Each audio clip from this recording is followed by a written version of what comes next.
இன்னைக்கு நம்ம apple cider வினிகர்னால kidney stone கரையுமான்னு பார்க்கலாம். ஓ குரலி வித்தையா?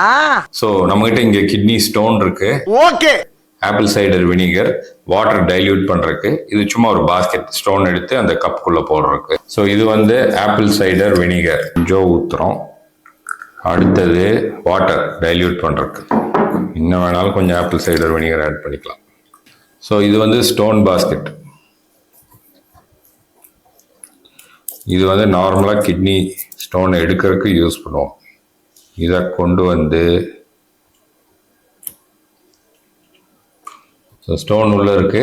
2 வாரம் கழிச்சு இந்த ஸ்டோன் சைஸ் மாறி இருக்கான்னு பார்க்கலாம்.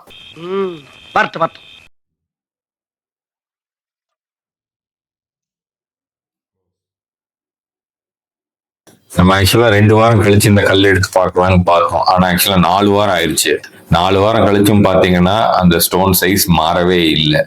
ஸோ நான் முதல்லயே சொன்ன மாதிரி ஒன்ஸ் ஸ்டோன் ஃபார்ம் ஆயிடுச்சுன்னா நீங்க எந்த கஷாயம் சாப்பிட்டாலும் எந்த ஆப்பிள் சைடர் வினிகர் சாப்பிட்டாலும் அது கரையாது.